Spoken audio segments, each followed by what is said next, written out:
नमस्कार, मैं Rana Yashwant India news पर आपका स्वागत करता हूं और आप देख रहे हैं अर्ध सत्य। आप सभी दर्शकों को स्वतंत्रता दिवस की हार्दिक शुभकामनाएं। देश 77वीं सालगिरह आज़ादी की मनाने जा रहा है। 15 अगस्त को लगातार 11वीं बार लाल किले से नरेंद्र मोदी तिरंगा फहराकर देश को संबोधित करेंगे। 1947 में रात के 12 बजे 15 अगस्त को हिंदुस्तान आज़ाद हुआ। पाकिस्तान 14 अगस्त को हुआ, क्योंकि जब रात को 12 बज रहे थे हिंदुस्तान में, दिल्ली में, कराची में उस समय आधे घंटे पीछे का समय होता है, तो 11:30 बज रहे थे। रात 12 बजे हिंदुस्तान की तारीख हो चली थी 15 अगस्त 1947 और पाकिस्तान के कराची में समय था 11:30 बजे रात के 14 अगस्त। इसलिए एक रोज़ पहले पाकिस्तान अपनी आज़ादी मनाता है और हिंदुस्तान सालगिरह एक रोज़ बाद। पाकिस्तान 14 अगस्त को, हिंदुस्तान 15 अगस्त को। उसी दिन 15 अगस्त को देश के पहले प्रधानमंत्री जवाहरलाल नेहरू ने लाल किले की लाहौरी गेट से देश को संबोधित किया था। उसके बाद से वो परंपरा चलती आ रही है। नरेंद्र मोदी लगातार 11वीं बार इस बार देश को संबोधित करेंगे बतौर प्रधानमंत्री लाल किले की प्राचीर से, और ये अपने आप में रिकॉर्ड होगा। वे लगातार 11 बार लाल किले से भाषण देने वाले देश के तीसरे प्रधानमंत्री बन जाएंगे। इससे पहले पंडित जवाहरलाल नेहरू और इंदिरा गांधी के पास ये उपलब्धियां हैं। नरेंद्र मोदी ने इसी साल 9 जून को प्रधानमंत्री पद की शपथ ली तीसरी बार, और उन्होंने एक रिकॉर्ड बराबर किया। लगातार 3 बार देश में प्रधानमंत्री बनने का जो रिकॉर्ड है वो पंडित जवाहरलाल नेहरू के पास रहा है, और उन्होंने लाल किले की प्राचीर से 15 अगस्त को लगातार 17 बार ध्वजारोहण किया है और देश को संबोधित किया है, भाषण दिया है। इंदिरा गांधी ने 16 बार देश को संबोधित किया है और उसी लाल किले की प्राचीर से राष्ट्रध्वज को फहराया है। इंदिरा गांधी के भाषणों में 11 बार लगातार, यानी कि एक साथ 11 बार वो देश को संबोधित करती रहीं, और उसी के बराबरी प्रधानमंत्री नरेंद्र मोदी इस बार करने जा रहे हैं। इसके अलावा भी ये कुछ और रिकॉर्ड भी बनाते हुए दिखेंगे। पूर्व प्रधानमंत्री मनमोहन सिंह को नरेंद्र मोदी इस बार पीछे छोड़ देंगे। मनमोहन सिंह ने अपने कार्यकाल में 10 बार स्वतंत्रता दिवस पर भाषण दिया और राष्ट्रध्वज फहराया लाल किले की प्राचीर पर।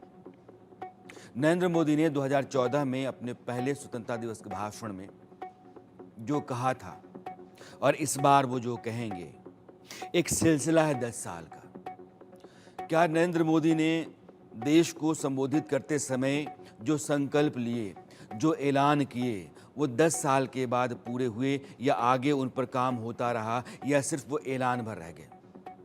क्या नरेंद्र मोदी ने देश को आगे बढ़ाने के लिए लाल किले की प्राचीर से जो ऐलान किया, उस ऐलान पर उनकी सरकार ने काम किया? आज ये हम समझने की कोशिश करेंगे, क्योंकि कल फिर ऐलान होगा और उस पर आगे भी काम होगा। तो अब तक 10 ऐलान में जो कुछ हुआ है उसकी तस्वीर कैसी है, और जब आप देखने जाते हैं तो लगता है कि नरेंद्र मोदी ने जो कहा देश को, उस पर उनकी सरकार ने काम किया, योजनाएं बनी और लगन से सरकार ने उसको पूरा करने की कोशिश की। स्वतंत्रता दिवस के पहले भाषण में जनधन खातों जैसी बड़ी योजनाओं की शुरुआत की गई। उसके बाद से लगातार उनके भाषण में देश को बदलने वाले ऐलान होते रहे। 2014 से लेकर के 2023 तक लाल किले की प्राचीर से नरेंद्र मोदी ने जो ऐलान किए वो आज ज़मीन पर आपको हरे भरे से दिखते हैं। इसलिए आज का अर्थ सत्य उन सभी ऐलानों और उनकी सच्चाइयों को आमने सामने रख करके आपके सामने एक तस्वीर रखने की कोशिश का नाम है। स्वच्छ भारत मिशन से लेकर के शिक्षा नीति में बड़े बदलाव देखे जा रहे हैं। आपको हम दिखाते हैं कि लाल किले से प्रधानमंत्री नरेंद्र मोदी के ऐलान कैसे मोदी की गारंटी में तब्दील होते रहे। सबसे पहले बात करते हैं 2014, यानी कि नरेंद्र मोदी जब सत्ता में आए मई 2014 में, और 15 अगस्त को उन्होंने जब लाल किले की प्राचीर से ध्वजारोहण के बाद देश को संबोधित किया। देश को बदलने की उन्होंने एक तरीके से गारंटी दी। 2014 में अपने संबोधन में 3 मुद्दों पर नरेंद्र मोदी ने फोकस किया था: स्वच्छ भारत, मेक इन इंडिया और डिजिटल इंडिया। स्वच्छ भारत मिशन की बात अगर करते हैं तो 2 अक्टूबर 2014 को इसको लॉन्च किया गया, यानी ऐलान के 2 महीने के बाद या 1.5 महीना कह लीजिए। 5 साल में ही देश ODF हो गया, यानी कि बाहर शौच करने की मजबूरी से मुक्त हो गया। 12 करोड़ से ज्यादा शौचालय बनाए गए। जो कूड़ा कबाड़ कचरा होता है उसके मैनेजमेंट में एक क्रांति आई, लोगों को जागरूक किया गया। सरकार के स्तर पर भी, प्रधानमंत्री ने अपने स्तर पर भी, और कई तरह के कार्यक्रमों में उन्होंने हिस्सा लिया जिनके जरिए मैसेज गया कि साफ सफाई बहुत ज़रूरी है और ये हमारा आपका दायित्व भी है। गांव-गांव से लेकर के शहर शहर तक तस्वीर बदली। नरेंद्र मोदी ने इस बारे में क्या कहा था, ये सुनना बहुत ज़रूरी है। क्या हमारा देश स्वच्छ नहीं हो सकता है? अगर 125 करोड़ देशवासी तय कर लें कि मैं कभी गंदगी नहीं करूंगा, तो दुनिया की कौन सी ताकत है जो हमारे शहर गांव को आकर के गंदा कर सके? क्या इतना सा संकल्प नहीं कर सकते? भाइयों बहनों, महात्मा गांधी जिन्होंने आजादी दी, इतना बड़े देश को दुनिया के अंदर इतना सम्मान दिलाया, वो महात्मा गांधी को हम क्या दें? भाइयों बहनों, महात्मा गांधी को सबसे प्रिय था सफाई, स्वच्छता। हमारा गांव, हमारा शहर, हमारा गली, हमारा मोहल्ला, हमारी स्कूल, हमारे मंदिर, हमारी अस्पताल, सभी क्षेत्र गंदगी का नामो निशान नहीं रहने देंगे। ये सरकार से होता नहीं है, जन भागीदारी से होता है, और ये काम हम सबको मिलकर के करना है। भाइयों बहनों, 21वीं सदी में हम जी रहे हैं। क्या कभी हमारे मन को पीड़ा हुई? आज भी हमारी माताओं बहनों को खुले में शौच के लिए जाना चाहते हैं। डिग्निटी ऑफ विमेन, क्या ये हम सबका दायित्व नहीं है? बेचारी गांव की मां बहनें अंधेरे का इंतजार करती हैं, जब तक अंधेरा नहीं जाता है वो शौच के लिए नहीं जा पाती है। उसके शरीर को कितनी पीड़ा हो गई होगी, कितनी बीमारियों की जड़ें उसमें से शुरू होती होगी। क्या हमारी मां बहनों को इज्जत के लिए हम कम से कम शौचालय का प्रबंध नहीं कर सकते हैं? भाइयों बहनों, किसी को लगेगा कि 15 अगस्त का इतना बड़ा महोत्सव बहुत बड़ी बड़ी बातें करने का अवसर होता है। भाइयों बहनों, बड़ी बातों का महत्व है, घोषणाओं का भी महत्व है, लेकिन कभी कभी घोषणाएं ऐषणाएं जगाती हैं, और जब घोषणाएं परिपूर्ण नहीं होती हैं तब समाज निराशा की गर्त में डूब जाता है। और इसलिए हम उन बातों को ही कहने के पक्षधर हैं जिसको हम अपने देखते देखते पूरा कर पाए। और इसलिए मैं कहता हूं, भाइयों बहनों, आपको लगता होगा क्या लाल किले से सफाई की बात करना, लाल किले से टॉयलेट की बात बताना, ये कैसा प्रधानमंत्री है? भाइयों बहनों, मैं नहीं जानता हूं मेरी कैसी आलोचना होगी, इसे कैसे लिया जाए, लेकिन मैं मन से मानता हूं। शौचालय नहीं होने के कारण महिलाओं को कितनी तकलीफ झेलनी पड़ती है, इस बात का एहसास देश का प्रधानमंत्री सार्वजनिक तौर पर करता हो, ये पहली बार था। और नरेंद्र मोदी ने माना कि सांझ होने तक इंतजार करना, उस पीड़ा को झेलना कितना कष्टकर होता है, यह अनुभव एक प्रधानमंत्री लाल किले की प्राचीर से रखता है, ये बहुत बड़ी बात है। इसके पहले सिर्फ नीतिगत बातें हुआ करती थी। नरेंद्र मोदी ने बहुत ज़मीनी और आम लोगों की ज़रूरत की चीज़ों को, उनकी आवश्यकताओं को पकड़ा। फ़र्क यहाँ से शुरू हुआ, और जो 2014 में 3 बड़े ऐलान थे, उसमें से दूसरा था मेक इन इंडिया का। और मेक इन इंडिया मोदी की एक बड़ी गारंटी के तौर पर आगे बढ़ा। 25 सितंबर 2014 को लॉन्च किया गया था इसको, और उसके बाद भारत में निवेशकों का एक तरीके से ध्यान बढ़ा, इन्वेस्टमेंट आना शुरू हुआ, FDI में भारी इजाफा हुआ, फॉरेन डायरेक्ट इन्वेस्टमेंट। एक आंकड़ा कहता है कि 2014 में $36 अरब एफडीआई था और 2024 में $90 अरब। $36 अरब से $90 अरब, लगभग पौने 3 गुना 10 साल के भीतर। निवेश नियमों में बदलाव किए गए, जीएसटी से बड़ा बदलाव लाया गया। सर्विस सेक्टर में इसलिए बदलाव किए गए क्योंकि ईज ऑफ डूइंग बिजनेस को बहाल किया जा सके, एक ऐसा माहौल तैयार किया जा सके जहां आप कारोबार कर पाएं, आपका इन्वेस्टमेंट आपके फायदे के लिए हो पाए और आप सरकार पर भरोसा कर पाएं। सरकार की नीतियां उस लिहाज से बदल रही हैं और यह भरोसा सरकार ने जीता।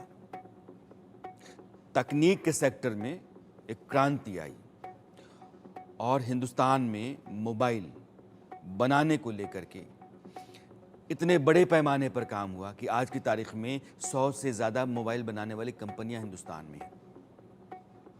डिजिटल इंडिया से भारत के सपने सच होने लगे, जबकि अब सवाल उठा कि इस देश में जहां ज़्यादातर लोग बिना पैसे के काम नहीं करते हैं, डिजिटलाइज्ड सिस्टम को समझ नहीं सकते हैं, वहां डिजिटल हिंदुस्तान बनाने की जो कोशिश है या जो संकल्प है वो बस एक ख्याली पुलाव है, लेकिन ऐसा हुआ नहीं। 2 अक्टूबर 2014 को इसको लॉन्च किया गया था। इंटरनेट कनेक्टिविटी का विस्तार किया गया, भारत नेट से गांव पंचायतों को जोड़ा गया, ई गवर्नेंस और डिजिटल सर्विस के जरिए लोगों के काम करने को आसान बनाया गया, जनधन योजनाओं को सपोर्ट किया गया। यूपीआई ने इसके कारण रफ्तार पकड़ी, तेज रफ्तार पकड़ी। आज की तारीख में आप सोचिएगा कि जिस देश में लोग बटुए में या अपने जेब में पैसा लेकर चलते थे, पैसे के बगैर वो कोई खरीद बिक्री नहीं करते थे, आज की तारीख में दुनिया का सबसे ज़्यादा डिजिटल ट्रांजैक्शन हिंदुस्तान में होता 40% और उससे ज़्यादा ही। ये बदलाव है और ये संकल्प है। साइबर सिक्योरिटी को लेकर के सरकार गंभीर हुई, उसने उस पर फोकस किया और आज की तारीख में 5G नेटवर्क कनेक्टिविटी पर काम चल रहा है। हिंदुस्तान में बहुत जगहों पर 5G नेटवर्क कनेक्टिविटी है और इसका विस्तार लगातार हो रहा है। हमारी आपकी ज़िंदगी आसान होगी। यानी कि 2014 में डिजिटल इंडिया का जो संकल्प था वह संकल्प आगे चलता रहा, सरकार उस पर काम करती रही, योजनाएं बनती रहीं, उसके नतीजे आते रहे और आज की तारीख में आप यहां आकर के खड़ा हैं। अब 2015 मोदी की एक और गारंटी बेटियों के भविष्य को सुरक्षित करने के लिए थी। बेटी बचाओ बेटी पढ़ाओ। मकसद क्या था? लड़कियों की सुरक्षा, शिक्षा और स्वास्थ्य पर फोकस रखना।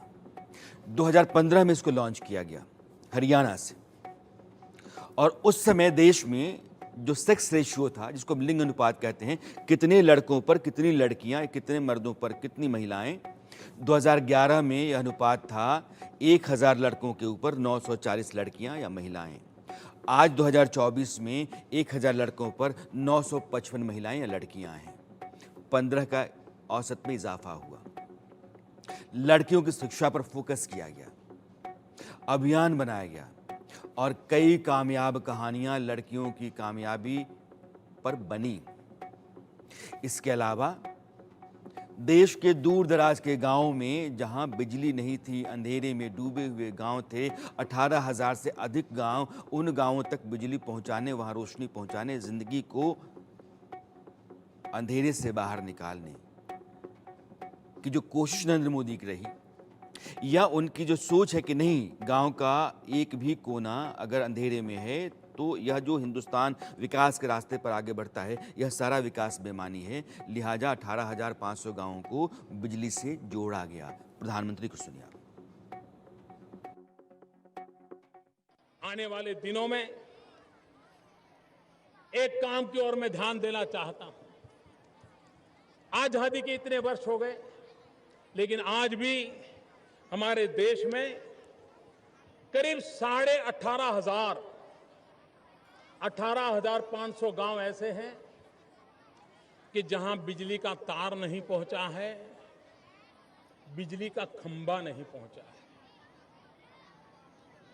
आजादी का सूरज आजादी का प्रकाश, आजादी के विकास की किरणें 18,500 गांव वंचित है। अगर पुराने तरीके से चलते रहे तो शायद इन 18,000 गांवों में खंभा पहुंचाते पहुंचाते, बिजली का तार पहुंचाते पहुंचाते 10 साल लग जाएंगे।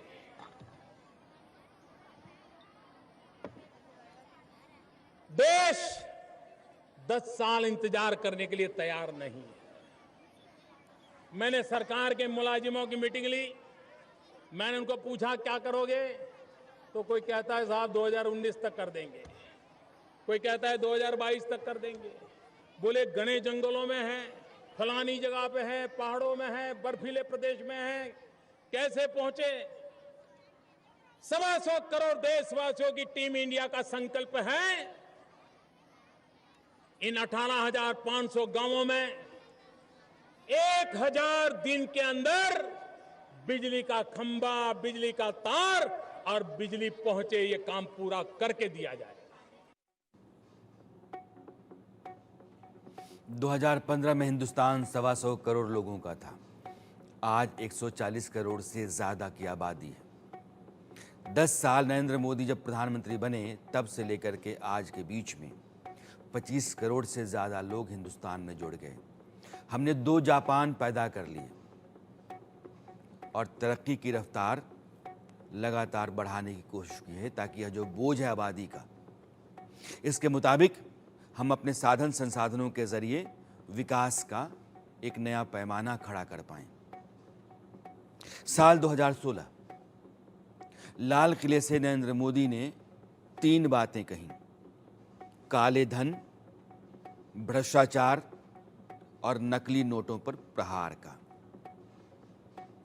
नरेंद्र मोदी की तरफ से उसी साल नोटबंदी का फैसला किया गया और दिन था 8 नवंबर 2016। 500 रुपए और 1000 रुपए के नोट बंद किए गए। काले धन पर चोट का यह सबसे बड़ा फैसला था। हालांकि इसको लेकर कई सवाल होते हैं, विवाद में इस फैसले को रखा जाता है, लेकिन नरेंद्र मोदी ने कहा कि मेरी मंशा सिर्फ ये है कि जिन लोगों ने अपनी तिजोरियां नोट से भर रखी हैं उन तिजोरियों को हम राख बना दें, कागज के टुकड़े बनकर रह जाएं, और नरेंद्र मोदी ने यही फैसला किया था। डिजिटल लेन देन को बढ़ावा दिया गया, डिजिटल ट्रांजैक्शन।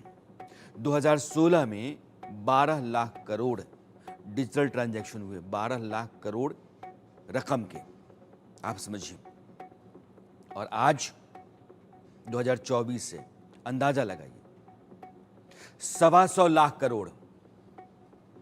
लगभग 8 साल में 12 लाख करोड़ से 125 लाख करोड़ आप पहुंचे हैं। 10 गुना ज्यादा ट्रांजैक्शन हो रहा है। बैंकिंग सिस्टम में सुधार किया गया। नरेंद्र मोदी ने कहा कि देश के बैंक, आज की तारीख में अगर बैंकों को हमने नहीं सुधारा है तो आप किसी भी बैंक का शेयर ले लीजिए, क्योंकि वो बढ़ेगा। बैंकों की जो लचर हालत थी उस हालत पर गंभीरता से विचार किया गया और नई पॉलिसी बताई गई ताकि बैंकिंग सिस्टम देश का ठीक हो। और 2015 में नरेंद्र मोदी ने बेटी बचाओ बेटी पढ़ाओ का जो ऐलान किया था वो अपने ऐलान को 2016 में भी याद रखे हुए थे। सरकार के मुखिया होने के नाते आपने जितनी बड़ी बड़ी चीज़ों को अपने फैसलों में शामिल किया है, उनके ज़रिए आप देश की तस्वीर बदलना चाहते हैं, तो उन फैसलों पर क्या काम हो रहा है और कितना आगे बढ़ा है, योजनाएं कितना कामयाब चल रही हैं, इसको अपने जहन में रखना और देश के सामने उसको साझा करते रहना बहुत ज़रूरी है। लिहाजा 2016 में बेटी बचाओ बेटी पढ़ाओ को लेकर के नरेंद्र मोदी ने फिर बयान दिया। बेटी बचाओ बेटी पढ़ाओ, हम कोई काम टुकड़ों में नहीं करते हैं, हमारा एक इंटीग्रेटेड अप्रोच होता है। और बेटी बचाओ बेटी पढ़ाओ में हमने जो इनिशिएटिव लिए हैं उसमें अभी भी मुझे समाज के सहयोग की आवश्यकता है। एक एक माँ बाप को सजाग होने की आवश्यकता है। हम बेटियों का सम्मान बढ़ाएं, बेटियों की सुरक्षा करें, सरकार की योजनाओं का लाभ दें। हमने सुकन्या समृद्धि योजना से करोड़ों परिवारों को जोड़ा है। जो बेटी बड़ी होगी तो उसकी गारंटी दे देता है। हमने महिलाओं को लाभ हो उस प्रकार के बीमा योजनाओं को सबसे ज्यादा बल दिया है, उसके कारण उनको फायदा होने वाला है। हमने इंद्रधनुष टीकाकरण की योजना, क्योंकि माताओं बहनों को एक आर्थिक सशक्तिकरण और एक हेल्थ की विपरीत से सशक्तिकरण, अगर ये दो काम कर लिए, शिक्षित कर लिया, आप मान के चलिए घर में एक महिला भी अगर शिक्षित है, शारीरिक रूप से सशक्त है, आर्थिक रूप से स्वतंत्र है, एक महिला गरीब से गरीब परिवार को भी गरीबी से बाहर निकालने की ताकत रखती है। नरेंद्र मोदी को आप देश का इकलौता ऐसा प्रधानमंत्री कह सकते हैं जिसने महिलाओं को सशक्त, समर्थ और सबल करने के लिए सबसे अधिक काम किया। महिलाओं के नाम पर जितनी योजनाएं चलती हैं, उतनी योजनाएं पहले कभी नहीं चली। अब साल 2017 की बात कर लेते हैं। पिछले 11 साल से मोदी की हर गारंटी जमीन पर पूरी होती हुई आपको दिख रही होगी। उज्ज्वला योजना यानी कि रसोई गैस, प्रधानमंत्री नरेंद्र मोदी का सपना था कि जो महिलाएं लकड़ी से, उपले से खाना बनाती हैं, 10 तरह की बीमारियों का शिकार होती हैं, उनको उससे मुक्त होना चाहिए, उनके पास रसोई गैस आना चाहिए। आज गांव-गांव में, घर-घर में आपको रसोई गैस दिखेगी। इस योजना से गैस कनेक्शन में बहुत इजाफा हुआ। एक आंकड़ा मैं आपको देता हूं कि 2014 में देश में टोटल जो गैस कनेक्टिविटी थी, रसोई गैस कनेक्शन 14 करोड़ और आज 30 करोड़ है, 2.5 गुना, ये 2.25 गुना कह सकते हैं आप। प्रधानमंत्री उज्ज्वला योजना के तहत 10 करोड़ कनेक्शन दिए गए और नरेंद्र मोदी ने कहा कि जो लोग सक्षम हैं, समर्थ हैं, उनको सब्सिडी छोड़ देनी चाहिए, तो 1 करोड़ लोगों ने सब्सिडी छोड़ दी। ये भरोसा प्रधानमंत्री नरेंद्र मोदी के ऊपर देश ने दिखाया और इस तरीके से साल दर साल उन्होंने जो कुछ भी लाल किले से ऐलान किया, उस ऐलान के साथ उनकी सरकार अपनी नीतियों में बदलाव करती चली गई, उस पर अमल करती चली गई और ज़मीन पर उसका असर दिखता चला गया। इसलिए नरेंद्र मोदी केवल बयान देने वाले प्रधानमंत्री नहीं रहे, बल्कि ज़मीन पर उसकी असलियत को उतारने वाले प्रधानमंत्री के तौर पर भी उनको याद किया जाता रहेगा। अब सेंट्रल विस्टा 2017 लाल किला 15 अगस्त और सेंट्रल विस्टा प्रोजेक्ट मोदी सरकार की बहुत बड़ी पहल रही। लाल किले की प्राचीर से नरेंद्र मोदी ने देश को नई संसद देने का वादा किया और पूरा किया। सेंट्रल विस्टा जो टोटल प्रोजेक्ट है वो लगभग 20,000 करोड़ का है और संसद का जो नया भवन है उसकी लागत 1,000 करोड़ की है। सेंट्रल विस्टा यानी कि पूरा जो प्रोजेक्ट है, तो सेंट्रल विस्टा एवेन्यू जो है उसकी लागत 1,200 करोड़ की है।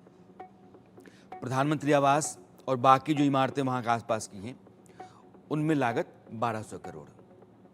और इसी साल 2017 में नरेंद्र मोदी ने जम्मू कश्मीर को लेकर के एक बयान दिया। यह बयान सुनिए, तब आपको समझ में आएगा कि किसी भी बड़े फैसले से कितना पहले नरेंद्र मोदी सोचते हैं, उनकी सरकार उस पर काम कर रही होती है और उसको अमल में लाने से पहले तैयारियां सारी कर ली गई होती हैं। इसलिए 2017 में लाल किले की प्राचीर से जम्मू कश्मीर के बारे में नरेंद्र मोदी ने जो कुछ भी कहा, आप सुनेंगे तो 5 अगस्त 2019 को जो फैसला हुआ उससे आप इसको कोरिलेट कर सकते हैं। सुनिए। जम्मू कश्मीर का विकास, जम्मू कश्मीर की उन्नति, जम्मू कश्मीर के सामान्य नागरिक के सपनों को पूरा करने का प्रयास, ये जम्मू कश्मीर सरकार के साथ साथ हम देशवासियों का भी संकल्प है। फिर से एक बार इस स्वर्ग को हम अनुभव करें, उस स्थिति में लाने के लिए हम प्रतिबद्ध हैं, हम कटिबद्ध हैं। और इसलिए मैं कहना चाहता हूं, कश्मीर के अंदर जो कुछ भी होता है, बयानबाजी भी बहुत होती है, आक्षेप प्रति आक्षेप भी बहुत होते हैं, हर कोई एक दूसरे को गाली देने में लगा रहता है। लेकिन भाइयों बहनों, मैं साफ मानता हूं कि कश्मीर में जो कुछ भी घटनाएं घटती हैं, अलगाववादी, मुट्ठी भर अलगाववादी, ये अलगाववादी जिस प्रकार के नए नए पैंतरे रचते रहते हैं, लेकिन उस लड़ाई को जीतने के लिए मेरे दिमाग में विषय साफ है। न गाली से समस्या सुलझने वाली है, न गोली से समस्या सुलझने वाली है। समस्या सुलझेगी हर कश्मीरी को गले लगा करके सुलझने वाली है। और 125 करोड़ देशवासी यही परंपरा से पला बढ़ा है। और इसलिए न गाली से न गोली से परिवर्तन होगा, गले लगा करके। और उस संकल्प को लेकर के हम आगे बढ़ रहे हैं। 2017 में नरेंद्र मोदी ने इस बात का संकेत दिया कि सरकार जम्मू कश्मीर के बारे में कोई बड़ा फैसला लेने जा रही है और उसका इशारा था ये। जम्मू कश्मीर आज की तारीख में एक नई तस्वीर लेकर के खड़ा है। आतंकवादियों के साथ हमारी लड़ाई चल रही है। ये एक तात्कालिक घटना है। उसको जोड़ करके जम्मू कश्मीर के बारे में अगर कोई आप राय बनाते हैं तो जम्मू कश्मीर को आप ठीक से नहीं समझ पा रहे हैं और सही कॉन्टेक्स्ट में आप चर्चा नहीं कर पा रहे हैं।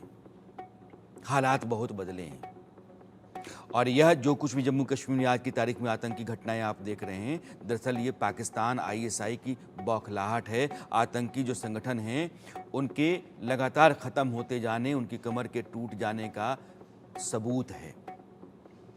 अलगाववादियों का कोई नामो निशान आपको आतंक घाटी में नहीं दिखेगा। पत्थरबाज नहीं नजर आते हैं। तरक्की के रास्ते पर जम्मू कश्मीर है। तिरंगा यात्रा निकाली जाती है। चिनाब नदी पर दुनिया का जो सबसे ऊंचा पुल है उसके ऊपर पुल के बराबर का तिरंगा लहराता चलता रहे। जम्मू कश्मीर में यह कभी संभव नहीं था। आज की तारीख में यह सब संभव है। अब साल 2018, लाल किला, नरेंद्र मोदी देश के प्रधानमंत्री, और वहां से उन्होंने एक बड़ी योजना का ऐलान किया, आयुष्मान भारत योजना। हर गरीब को हेल्थ कवर मिलेगा 5 लाख का। प्रधानमंत्री मोदी ने इस पहल से देश में हेल्थ क्रांति लाने की कोशिश की और वो कामयाब होती सी चली गई। 2018 में इस योजना को लॉन्च किया गया और उसके लाभार्थी लगातार इसका फायदा उठाते चले गए। देश को हेल्थ कवर मिला। गरीब आदमी को जो इलाज के बगैर अपनी मौत का इंतज़ार करता रहता था, तकलीफ झेलता रहता था, उसको 5 लाख रुपए का हेल्थ कवर मिला, हेल्थ इंश्योरेंस। रजिस्टर्ड 1.5 करोड़ परिवार इसका फायदा उठा सकते हैं और लाभ जिन लोगों ने लिया, लगभग 55 करोड़ लाभार्थी हैं। ये लोग इस तरह का अगर इंतजाम नहीं होता, अगर स्वास्थ्य बीमा नहीं होती, आयुष्मान योजना नहीं होती, तो अपनी गरीबी के हवाले होते और अपने दिन गिनते रहते। इसलिए आयुष्मान कितनी बड़ी योजना रही है, इस योजना को लेकर प्रधानमंत्री ने किस तरीके से तैयारी की और गरीबों के बारे में, उनके इलाज के बारे में क्या सोचा, आप उनके जरिए ही सुनिए। योजना को आगे बढ़ाने के लिए 25 सितंबर पंडित दीनदयाल उपाध्याय की जन्म जयंती पर पूरे देश में ये प्रधानमंत्री जन आरोग्य अभियान लॉन्च कर दिया जाएगा। और उसका परिणाम ये होने वाला है कि देश के गरीब व्यक्ति में अब बीमारी के संकट से जूझना नहीं पड़ेगा। उसको साहूकार से पैसा ब्याज से नहीं लेना पड़ेगा। उसका परिवार तबाह नहीं हो जाएगा। और देश में भी मध्यम वर्गीय परिवारों के लिए, नौजवानों के लिए आरोग्य के क्षेत्र में नए अवसर खुलेंगे। टायर 2, टायर 3 सिटी में नए अस्पताल बनेंगे। बहुत बड़ी मात्रा में मेडिकल स्टाफ लगेगा। बहुत बड़े रोजगार के भी अवसर पैदा होंगे।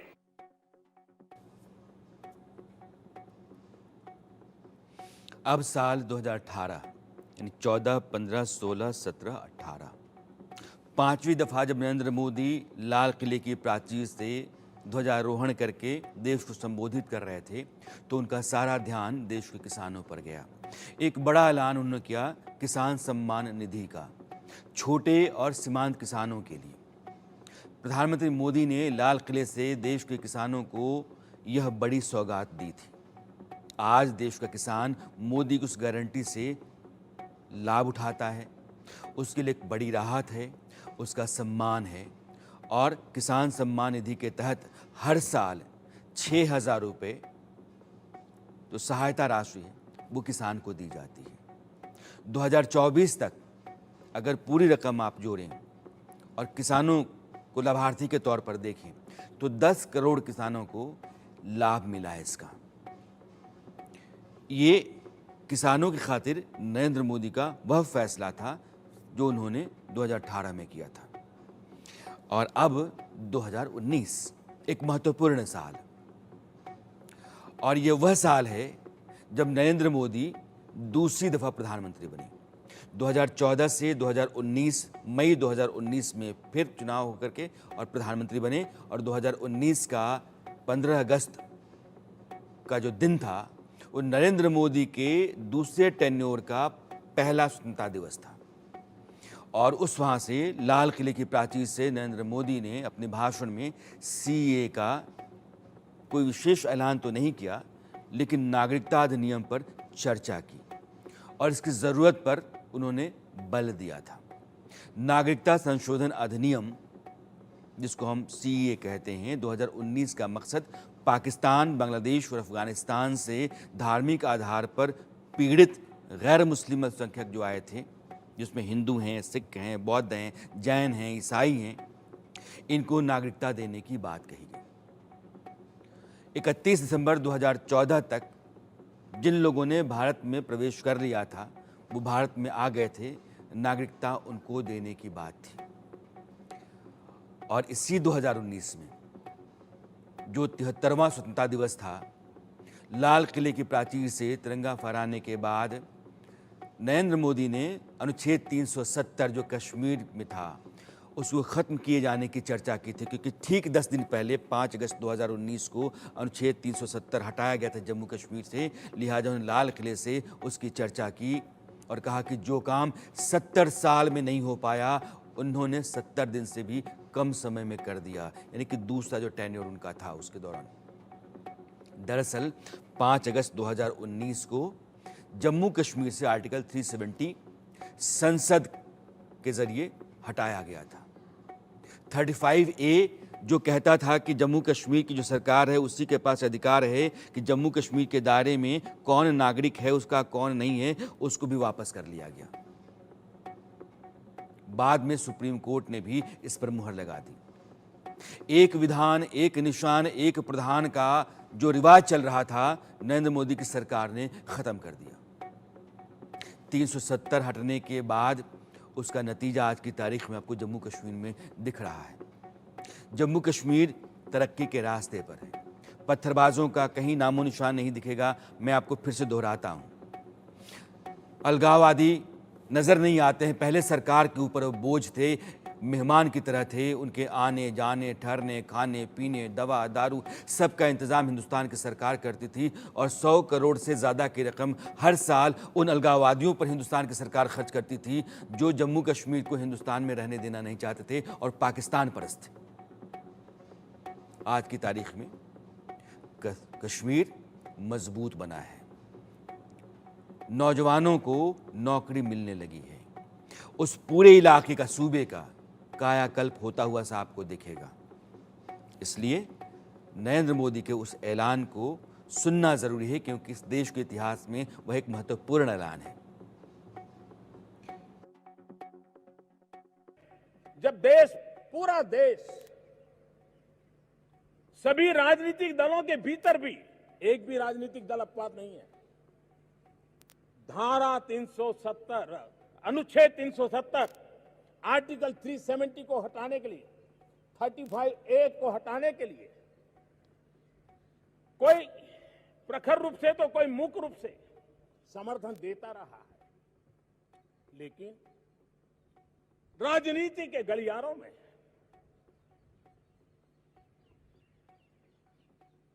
चुनाव के तराजू से तोलने वाले कुछ लोग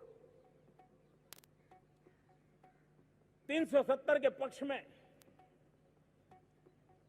कुछ न कुछ कहते रहते हैं।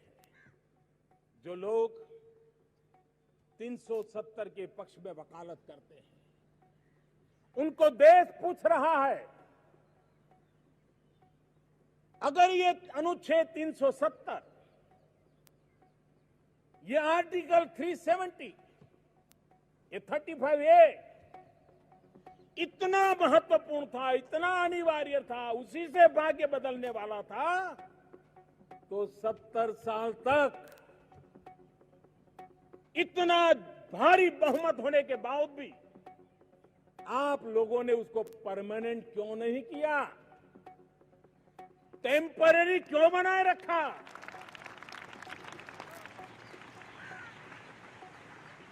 अगर इतना कन्विक्शन था तो आगे आते, परमानेंट कर देते। लेकिन इसका मतलब यह है, आप भी जानते थे कि जो हुआ है वो सही नहीं हुआ है, लेकिन सुधार करने की आप में हिम्मत नहीं थी, इरादा नहीं था।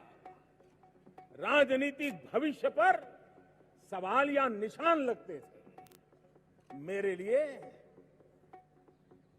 देश का भविष्य सब कुछ है, राजनीतिक भविष्य कुछ नहीं होता।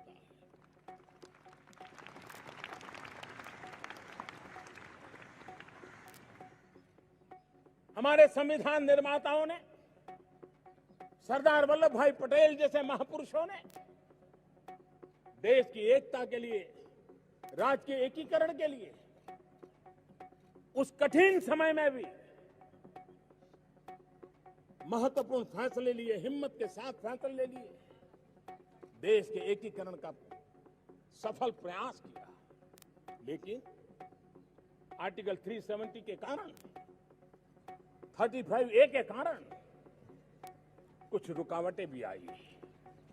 आज लाल किले से जब मैं देश को संबोधित कर रहा हूं, तब मैं ये गर्व के साथ कहता हूं कि आज हर हिंदुस्तानी कह सकता है, one nation one constitution. Article 370 संविधान में पिछले दरवाजे से जोड़ा गया था।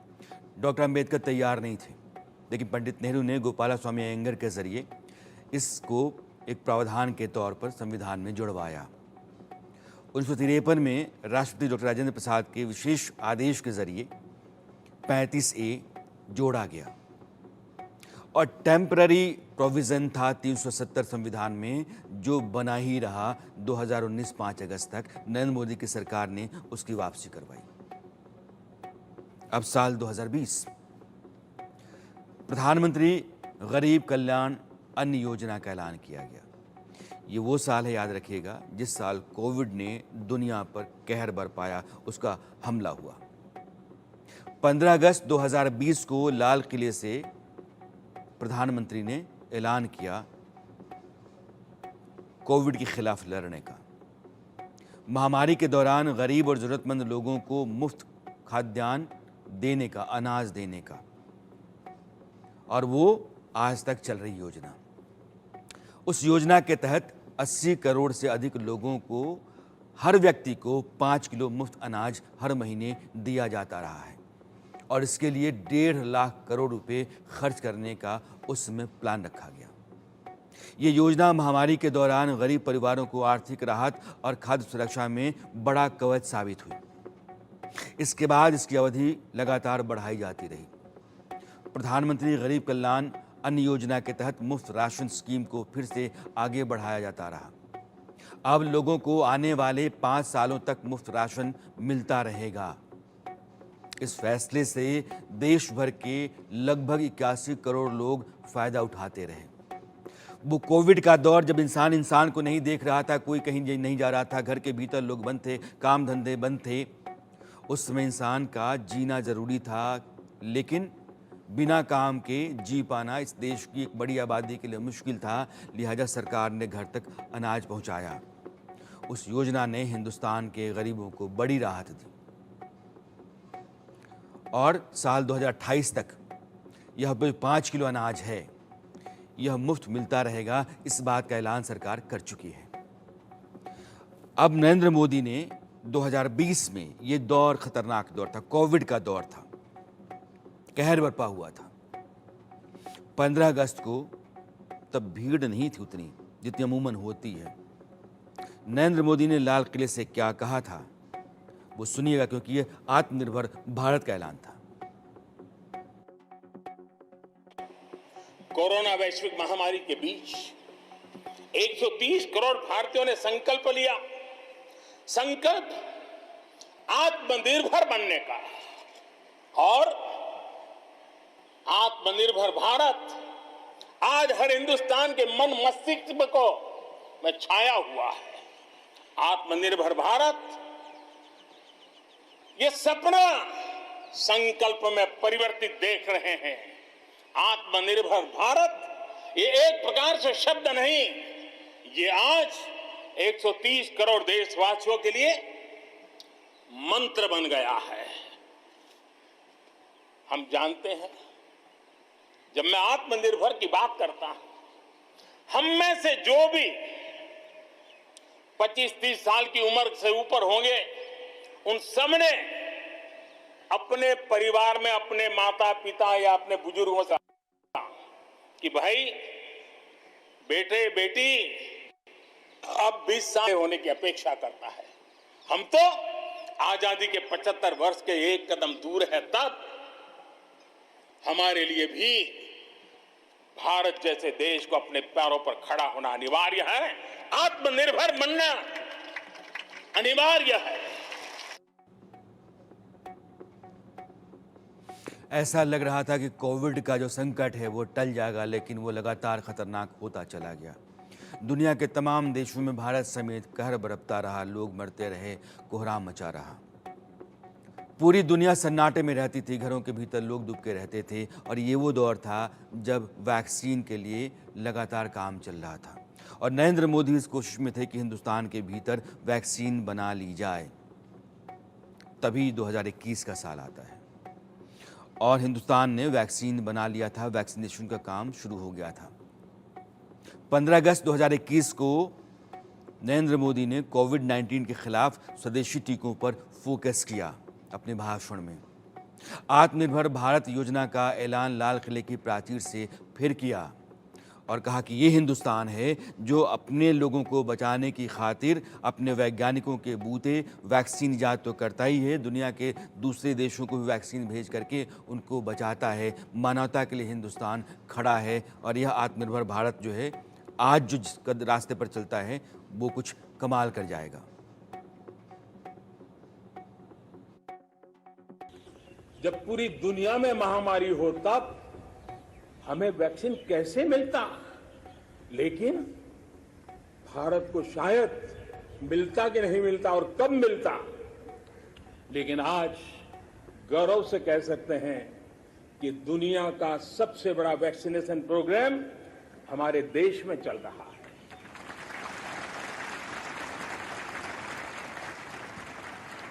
54 करोड़ से लोग, 54 करोड़ से ज्यादा लोग वैक्सीन डोज लगा चुके हैं।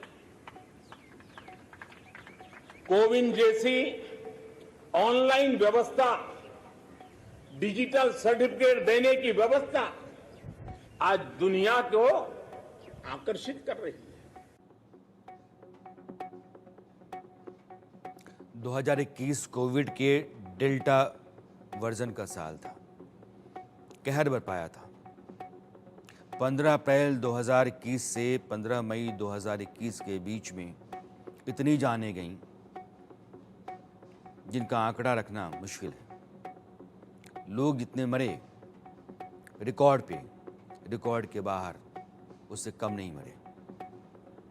फिर 2022 का साल आया जब थोड़ी बहुत राहत मिलने लगी और नरेंद्र मोदी ने स्वतंत्रता दिवस के मौके पर अपने भाषण में 2022 में अगले 25 साल के लिए, यानी कि 2047 जब हिंदुस्तान की आज़ादी का स्वर्णिम वर्ष आएगा, 100 साल पूरे होंगे, उस समय के लिए हिंदुस्तान कैसा होगा, यानी कि विकसित भारत का रोड मैप उन्होंने रखा।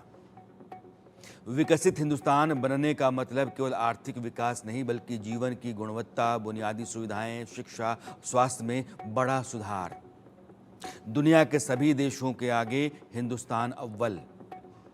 आंकड़ों के मुताबिक 2047 तक देश की इकॉनमी $30 ट्रिलियन तक पहुंच जाएगी। फिलहाल ये $3.7 ट्रिलियन है। आज की तारीख में इससे कहीं ज़्यादा है, लगभग $4 ट्रिलियन के आसपास पहुंच चुकी है। और दुनिया में भारत 5वीं सबसे ताकतवर अर्थव्यवस्था है। आने वाले 7 वर्षों में भारत की नॉमिनल जीडीपी $7.3 ट्रिलियन तक पहुंच जाएगी, इस बात का अनुमान लगाया जाता रहा है। इस तरीके से 2030 तक हिंदुस्तान, जापान और जर्मनी को पछाड़कर दुनिया की तीसरी सबसे बड़ी इकॉनमी बन जाएगा।